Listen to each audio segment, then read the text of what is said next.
Hell is Us review. Let's get into it. I played the demo. The demo was awesome. The old cliche is that war never changes. But what happens when the hellish actions of war manifest as monsters that trap people in time loops of their worst deeds? Well, even then, it turns out the cruelty of mankind itself are still worse than any supernatural destruction, and Hell is Us uses its fantastical, near-future setting to take a dark, authentic look at the horrors of war. While the actual act of fighting your way through the monsters of this devastated nation isn't doing much that's new to the action-adventure genre, Hell is Us kept me entertained throughout my 38-hour adventure nonetheless.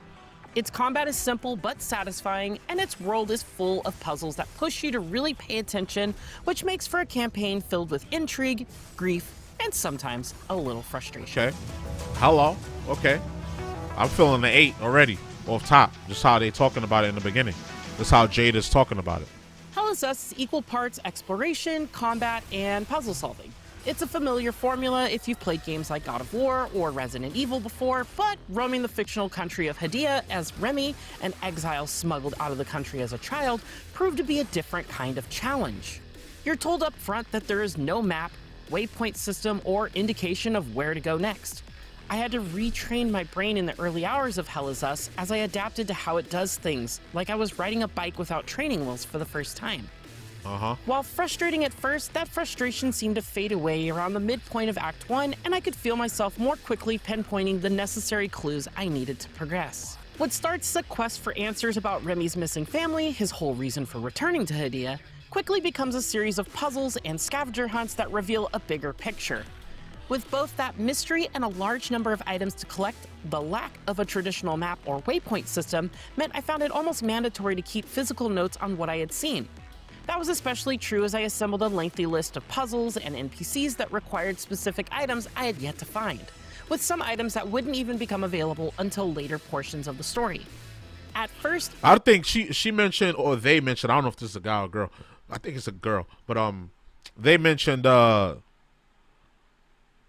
lack of the map. I mean, in the demo, it didn't really bother me too much because I kind of remembered where I was going, but I guess as you expand in the world and you learn more areas, you get to more areas, and you find more puzzles, and you talk to more NPCs, it starts to weigh on you, so you might feel the need to take notes. That was interesting because I don't think I've ever played a game, even if I didn't have direction, that I felt that I needed to take notes. But I have beat games and then watch other people play through. I'm like, wait, I didn't have that weapon. I wasn't at that level when he was doing that. So clearly I know that I missed some stuff and I might have struggled harder than I had to. I was caught off guard by how front and center the puzzle component is in Hell is Us. Not because I disliked them, but because it just wasn't what I expected going in. There are plenty of puzzles to solve with all the usual suspects represented, aligning symbols to open doors, delivering specific items to NPCs, deciphering safe codes, finding color-coded keys, stepping on pressure plates, and more. While I've only solved about 3/4 of them so far, most solutions have ranged from obvious to mild head-scratchers. I love the This is a enemies. nice The place enemies for look them to land wild. because there are a lot of things to keep track of on your own at once, but I never got stuck in one place for too long, and the rewards typically were worth the effort. The only mildly frustrating part of some puzzles is that you don't always know if you have everything you need to solve them, or if certain key pieces are even available yet, as many items don't show up until you progress further. Thank you for returning it.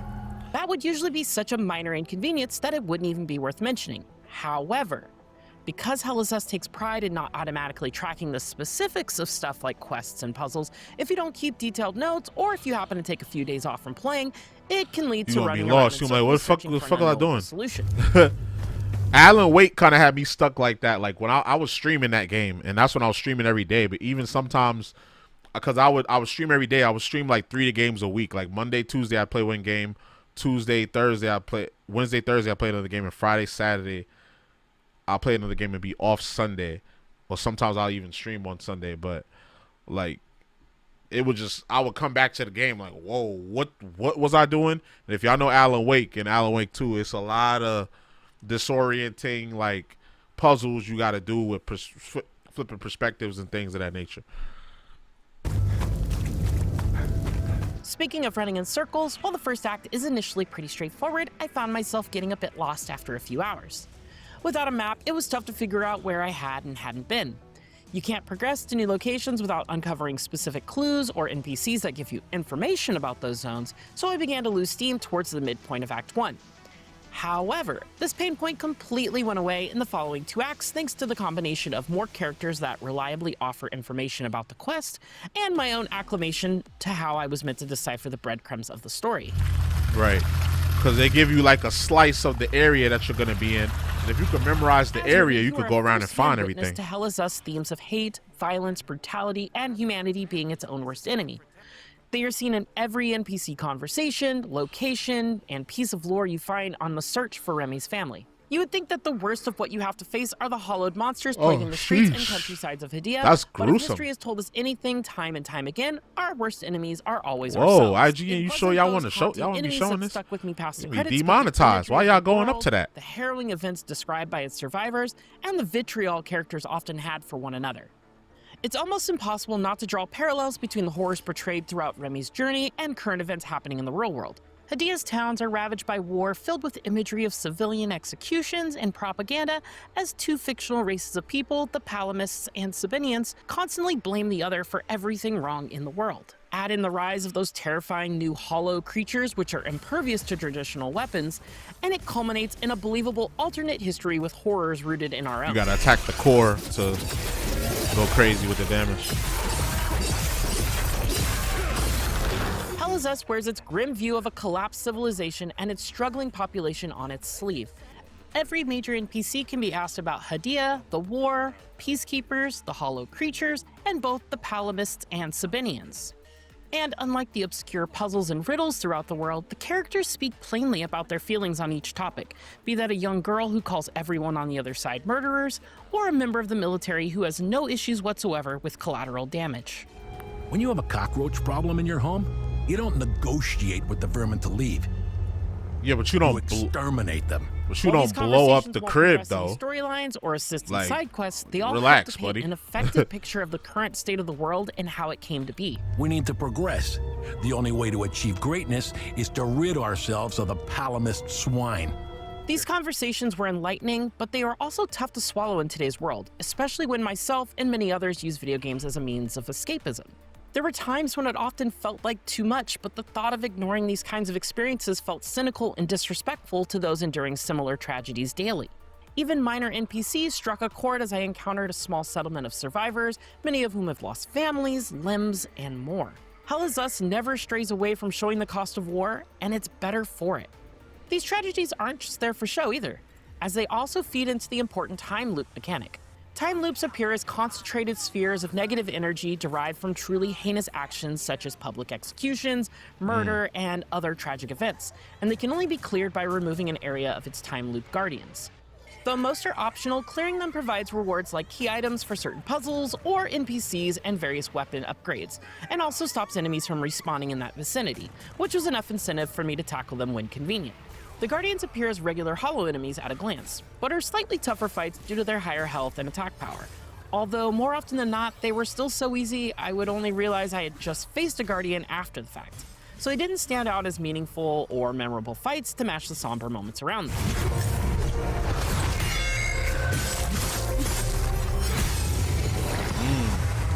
I love the combat. I like the combat a lot. Not quite scratching the itch I hoped it would was a consistent theme throughout most of Hell Is Us. Really? It has all the staples you'd expect in an action-adventure game: attack combos, charge attacks, parries, dodges, and special abilities that improve both your weapons and a drone that fights alongside you. I love the drone too. The drone is cool. But while it has the ingredients of a great combat system, they never come together to make something more impressive than the sum of its parts. That isn't to say combat is bad in any way, because it can still be quite fun, but it never really wowed me either. Even the executions for certain enemies, which shift the camera perspective in an attempt to punch up the stylishness of those moves, didn't amaze me despite being functionally useful. I don't know. I disagree. But then you played the whole game. I haven't. Remi So I don't learns know. that standard weapons are useless against the hollow enemies and quickly builds up an arsenal of limbic weapons with special properties. Swords, twin axes, polearms, and more, each with their own strengths and weaknesses. As you explore and solve various puzzles or help the citizens of Hydia, I love the menu you'll too. I like notice how that can old be school it equipped to looks. weapons to augment It's them cool. with properties such as rage, ecstasy, terror, and grief. Upgrading weapons with different properties will not only change their appearance, but also change which abilities they can equip. I was a big fan of Rage as it supercharged my aggressive playstyle, allowing me to stagger enemies and giving me some ranged options. Meanwhile, Terror ended up being an augment for my second weapon as it allowed me to drain enemies of their health at a safe distance. Hell is Us also takes a different approach to healing while in combat. Dealing damage refills your health, but only if you cash in after landing an attack or combo without taking damage. This was a double-edged sword for me, as it's an interesting, unique system, but one that meant I would often not worry about how much damage I was taking because I knew that landing 1 or 2 combos would be enough to heal me back up in a pinch. It allowed what I noticed that they didn't mention, like, you see how like you get that circle comes around you and attack. When you hit that circle at the right moment, I would often you regain your stamina. So I've seen a lot of games, like a lot of modern games recently, do that. And I don't know who started it, but I've been playing, like the past few years, I'm playing a lot of action adventure games that have that, where you attack and then right after the attack or at a timed moment, you can hit a button and regain your stamina or even regain health sometimes. Not worry about how much damage I was taking because I knew that landing 1 or 2 combos would be enough to heal me back up in a pinch. It allowed me to be more aggressive in the hopes of out-healing any damage I took, but occasionally my bravado would get the best of me and lead to either death or finishing a fight with critical health.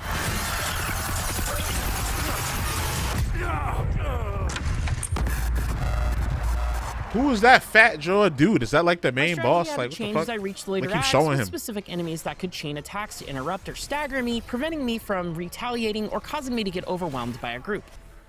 That said, Hell is Us lacks enemy variety overall, with only 5 types of visually distinct hollow enemies. That is a letdown because I really like their designs, which range from a humanoid with an eerie black void in place of its face and chest, to a mage with large ribbed wings that creates damaging zones on the ground. And I was hoping to see the team behind them flex their creative muscles even more. It is similarly lacking in the boss department, with only 2 traditional bosses across the 3 acts.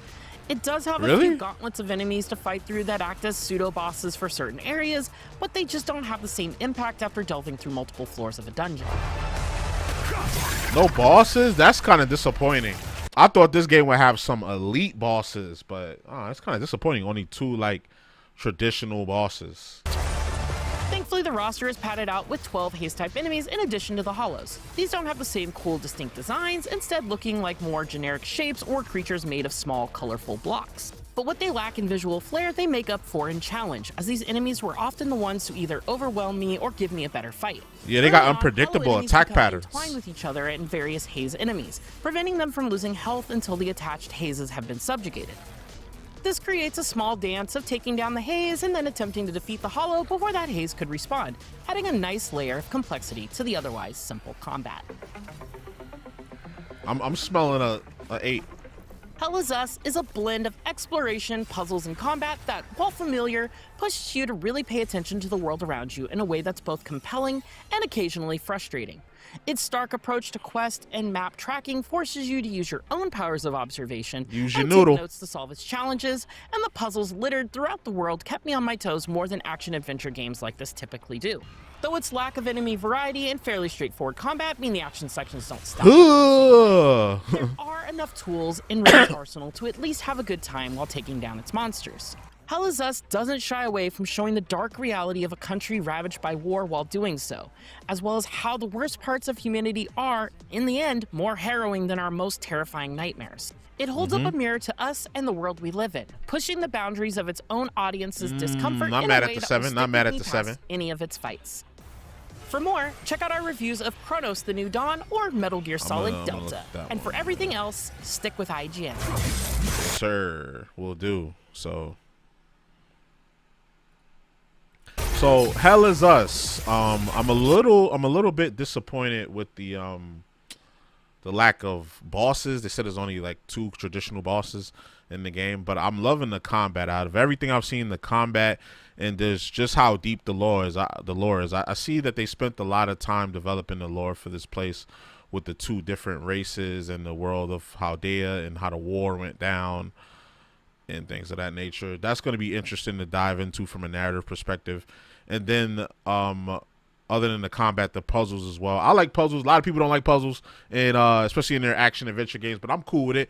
I grew up on Zelda and all that, so I'm used to Zelda and Final Fantasy and Silent Hill games that and Resident Evil games that have puzzles in them. So I'm cool with it. I can't wait to check this game out.